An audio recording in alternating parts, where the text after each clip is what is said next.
வணக்கம் நண்பர்களே. சென்னையை சேர்ந்த 1,50,000 ரூபா ஃபோனே இந்த காவல்துறையில் கண்டுபிடிக்க முடியாது. ரொம்ப திணற அடிக்கிறானுங்க. இவனுங்க எங்கே நம்ம கொடுத்த பல லட்சம் கோடி இழந்து போனது இந்த லட்சுமி நாராயணன், மோகன் பாபு, இந்த தனசேகர், ஹரிதாஸ், ஜெகனோட தம்பி சண்முகம், இவனுங்கிட்ட இருந்த பணம்லாம் இவனுக்கு எப்போ ரெக்கவர் பண்ணி நம்ம வாழ்க்கையை காப்பாற்றுவானுங்க. அது வரைக்கும் இவனுங்களை வானத்தை விரித்து பார்த்துக்கிட்டு இருக்க முடியுமா? ஒவ்வொருத்தரும் சேர்த்துக்கிட்டு இருக்கிறானுங்க. அவன் கொள்ளையடிச்சு வரைக்கும் பணத்தை வீடாக வாங்கி போட்டு அவன் வாடகை வாங்கி தின்னுட்டு இருக்கிறானுங்க. தொடப்பக்கட்ட பசங்க இவனுங்க 1,50,000 ரூபா ஃபோனை வாங்கிறதுக்கு 5 நாள் அழகு வச்சு அவனே திருடனை கண்டுபிடிச்சி அவனே கொண்டு வந்து கொடுத்துருக்குறான்.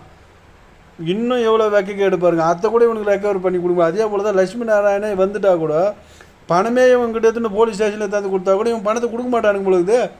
1ஆம் நம்பர் என்னடா அயோக்கிய பசங்களாக இருக்கிறீங்களாடா, இவ்வளோ கூட மாட்டா உங்களால் கடமை செய்ய முடியாது. திருடனை கொடுத்துட்டா கூட கண்டுபிடிக்க மாட்டேங்கிறீங்க.